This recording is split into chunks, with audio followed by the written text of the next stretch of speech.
یہ بھی کہہ چکے ہیں کہ اس کے بعد ایک دھرنا دیا جائے گا اور یہ دھرنا اس وقت تک ختم نہیں ہوگا جب تک الیکشن کی اناؤنسمنٹ نہیں ہوتی۔ تو اس سوال کا جو پس منظر تھا وہ خان صاحب کا یہ سٹیٹمنٹ تھا۔ اس کے بعد army chief general Qamar Javed Bajwa سے دوسرا سوال الیکشن کے متعلق کیا گیا اور ان سے یہ پوچھا گیا کہ اگلا الیکشن کب ہوگا، اور اس سوال کا بہت ہی اہم بیک گراؤنڈ یہ تھا کہ شہباز شریف نے اب ایک نیا اور تازہ ترین بیان جاری کیا ہے، اور اس تازہ ترین بیان میں شہباز شریف نے کہا کہ ہماری حکومت جو ہے یہ اگلے سال اکتوبر تک قائم رہے گی اور اگلے سال کے آخر میں جا کر نیا الیکشن ہوگا۔ تو اس پورے پس منظر میں army chief general Qamar Javed Bajwa سے یہ سوال کیا گیا کہ اگلا الیکشن کس وقت ہوگا،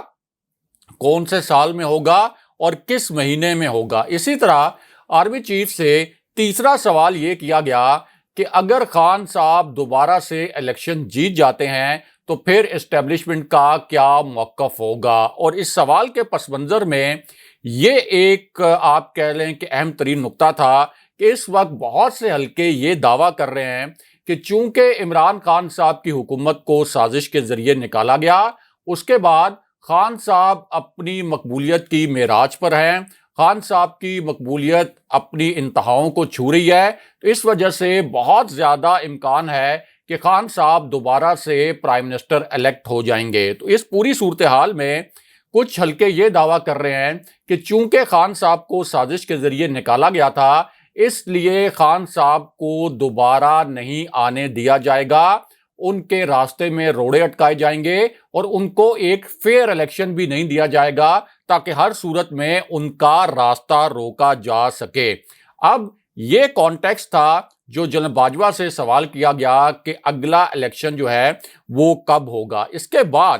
چوتھا سوال یہ کیا گیا کہ عمران خان صاحب کی حکومت گرنے سے پہلے آپ کے عمران خان صاحب سے کس قسم کے تعلقات تھے، اور اس وقت آپ کے عمران خان صاحب سے کیسے تعلقات ہیں، اور کیا آپ کے اب بھی عمران خان صاحب سے کوئی رابطے وغیرہ ہوتے ہیں۔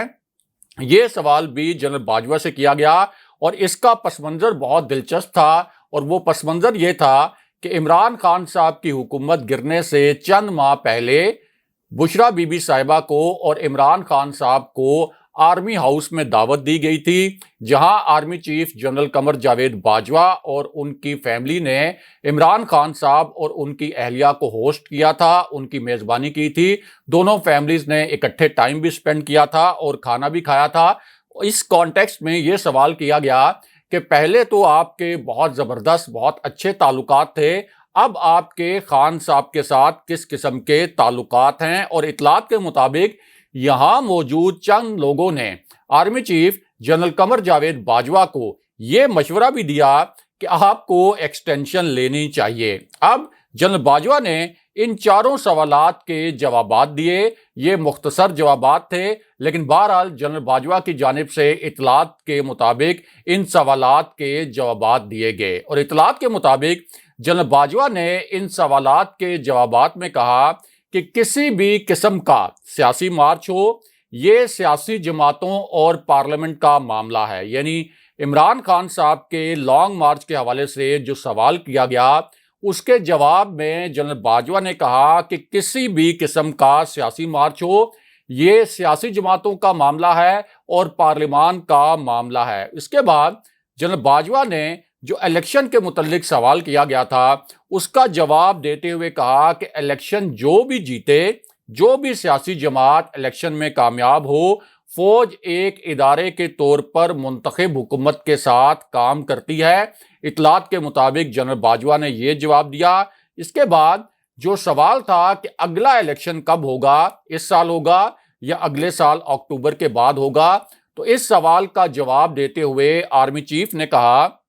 کہ الیکشن کا فیصلہ فوج نے نہیں کرنا، بلکہ الیکشن کا فیصلہ پارلیمان نے کرنا ہوتا ہے، الیکشن کمیشن نے کرنا ہوتا ہے اور دیگر آئینی اداروں نے کرنا ہوتا ہے۔ ہمارا فیصلہ یہی ہے کہ ہم سیکیورٹی کے معاملات پر فوکس رکھیں گے اور سیاست سے ہمارا کسی قسم کا کوئی تعلق نہیں۔ یہ جنرل باجوہ نے یہاں پر اطلاعات کے مطابق جوابات دیے، لیکن یہاں D G I S P R general Babar Iftikhar کے متعلق ایک بڑی خبر بہت اہم اور بھی ہے، کیونکہ اب D G I S P R general Babar Iftikhar سے ایک نیا سوال پوچھا گیا ہے، اور اس سوال میں جنرل بابر افتخار کو باضابطہ طور پر ٹیگ کیا جا رہا ہے، کیونکہ جنرل بابر افتخار نے ایک بیان دیا تھا جس کے دو حصے تھے، اور اسی بیان کے متعلق اب D G I S P R سے ایک سوال کیا جا رہا ہے۔ ایک تو D G I S P R نے اپنی پریس کانفرنس میں یہ کہا تھا کہ امریکہ کا جو دھمکی آمیز مراسلہ تھا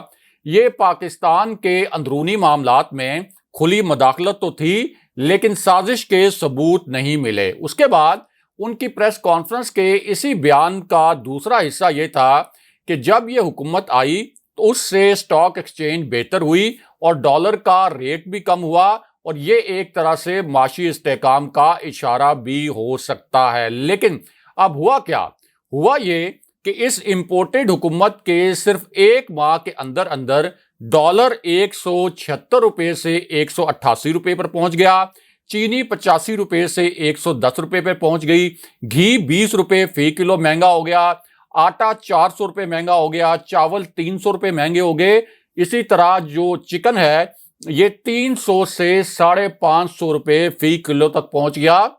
اور سٹاک مارکیٹ بھی اب بیٹھنا شروع ہو گئی ہے۔ تو اس پر اب D G I S P R کو ٹیگ کر کے یہ سوال پوچھا گیا شیریں مزاری کی جانب سے اور دیگر عام لوگوں کی جانب سے کہ اب تو آپ بتائیں کہ کیا معیشت اوپر گئی ہے اس امپورٹڈ حکومت کے آنے کے بعد، اور کیا مہنگائی کم ہوئی ہے۔ اسی طرح شیریں مزاری نے ٹیگ کر کے D G I S P R سے یہ سوال بھی کیا کہ اب تو امریکی ماہرین بھی کہہ رہے ہیں کہ عمران خان کو امریکہ نے نکالا کیونکہ عمران خان ایک آزاد خارجہ پالیسی بنا رہے تھے، تو اب یہاں آپ کا کیا موقف ہے، یہ D G I S P R سے سوال کیا گیا ہے۔ لیکن یہاں دو جنرلز کے نئے اور تہلکہ خیز قسم کے بیانات بھی سامنے آئے ہیں، اور یہ جو بیانات ہیں ان بیانات نے اس وقت سوشل میڈیا پر تہلکہ مچا دیا ہے۔ سوشل میڈیا پر ان جنرلز کے بیانات بہت زیادہ ڈسکس ہو رہے ہیں، اور یہاں تک کہ اب جو مین سٹریم میڈیا ہے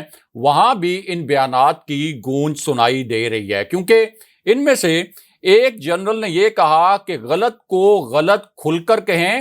کیونکہ تاریخ ٹکرانے والوں کی لکھی جاتی ہے، تاریخ ان لوگوں کو یاد رکھتی ہے جو کہ حق پر کھڑے ہو کر ٹکرا جاتے ہیں، تلوے چاٹنے والوں کو تاریخ کبھی معاف نہیں کرتی۔ یہ ان جنرل کا بیان تھا۔ اس کے بعد ان کا کہنا تھا کہ میری سمجھ سے باہر ہے کہ مریم نواز فوج کو مسلسل گالیاں دے رہی ہیں، لیکن اس کے باوجود فوجی قیادت ان کی زبان بندی نہیں کر رہی، یعنی جنرل فیض حمید کو انہوں نے سر عام ان کے لیے بڑے نازیبا قسم کے الفاظ استعمال کیے اور ان کے اوپر بڑے سنگین الزامات لگائے، لیکن فوجی قیادت کیوں خاموش ہے۔ اس کے بعد انہوں نے یہ بھی کہا کہ اب ہماری قیادت کو، یعنی فوج کی قیادت کو، عوام کی نبض پر ہاتھ رکھنا ہوگا، کیونکہ یہ جو عوام کا سونامی عمران خان صاحب کے ساتھ نکلا ہے یہ کسی بھی صورت رکنے والا نہیں، اور یہ بیان دیا ہے جنرل فیصل مشتاق نے۔ بہرحال